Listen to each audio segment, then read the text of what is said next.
I'm the youngest of three boys in my family, and I always felt really fortunate growing up to have two older brothers because as they went through the rites of passage from childhood to adulthood, I got a sneak preview of what it would be like for me. So when it was time to move into college, I had certain expectations. I expected dads to be lining up, jockeying for position for the best parking spot closest to the dorm.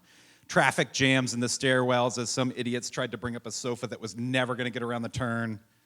Moms intently playing interior designer in a 12 by 12 foot space, trying to ignore the reality of their children leaving the nest.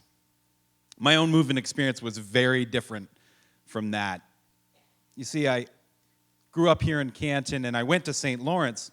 And when it was time to move in, we looked at the calendar, and my father had a work trip to Lake Tahoe, and my mom was going to be going with him. And when you're the youngest of three and you're going to college in your hometown, and your parents can go to Lake Tahoe, you will move into college by yourself. Now, that didn't actually bother me. My parents were always ones to install an independent spirit in their children. What really was different, though, was the lack of the chaos from all of the other people. I moved into St. Lawrence about a week or 2 weeks before everybody else because I was a member of the cross-country team, and we had preseason training. So there were 3 or 4 football players in the dorm, but that was it. I moved from the old DeKalb Road to 201 Whitman Hall, just a few hundred feet from where we are right now, in a matter of an hour. And I sat there in my room, half of it all set and ready to go, the other half awaiting my roommate. And I thought to myself, this is nothing like Animal House. And that night I stared up at the ceiling and a million thoughts whirling in my head as it's 10 o'clock and I'm like laying in bed. And I wondered to myself, well, what's it going to be like for my parents who've been raising children for 24 years to come home when they get home from Lake Tahoe to an empty nest with just them and then the 2 cats. I wondered what my roommate would be like and if we'd get along. More than anything, though, I was concerned about what it would be like to be a member of this team. Running was a huge part of my identity in high school, and it was going to be really important to me in college, too. I knew some of the people on the team, but not all of them, and I wanted to make a lot of new friends. And college is a time of great excitement and anticipation, but also great anxiety. We started practice, and things were going fairly well. I started to meet my new teammates. There was one in particular, a fellow freshman. He was from Rochester, and he went to McQuaid, so we had this Catholic upbringing in common. We were about the same speed, so we were in workout groups together. And even though he was like a math, physics nerd, and I was an English humanities nerd, we had a seriousness of purpose that we shared. Hogan, unfortunately, though, didn't get to travel with us early on because he's kind of an idiot. You see, we had a practice, and our captains and our leaders, our fastest guys, said, hey, this is an easy run. We're going out for 9 miles. Take it easy. We're faster than you are.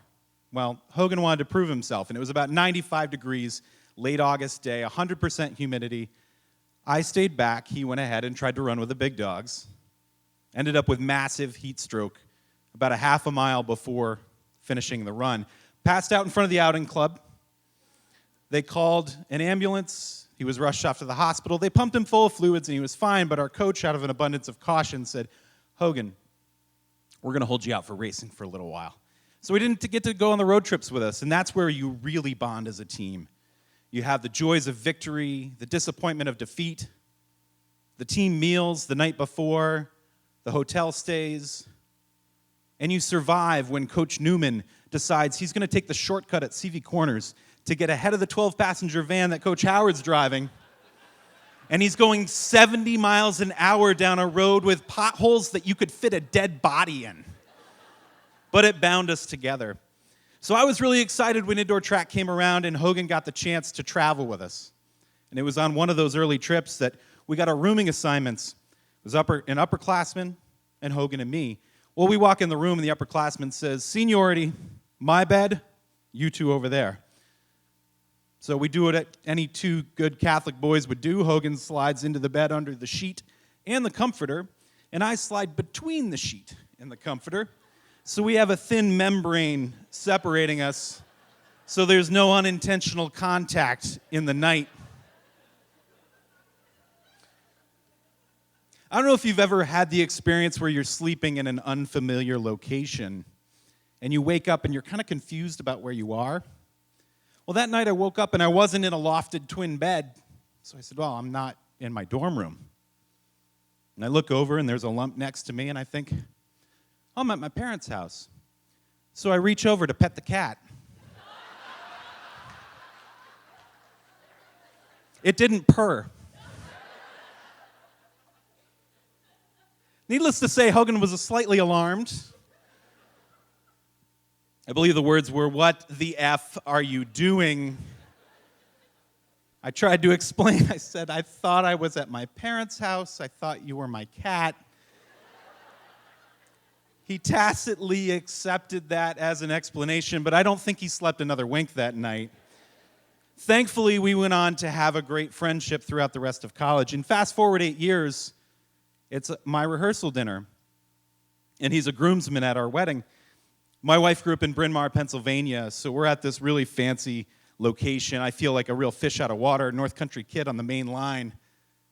And, Wendy's parents' friends are getting up and regaling us with stories about how precocious she was as a child. Everybody's giving a toast, everybody. They've written original songs. Well, Hogan gets the microphone and he starts to talk.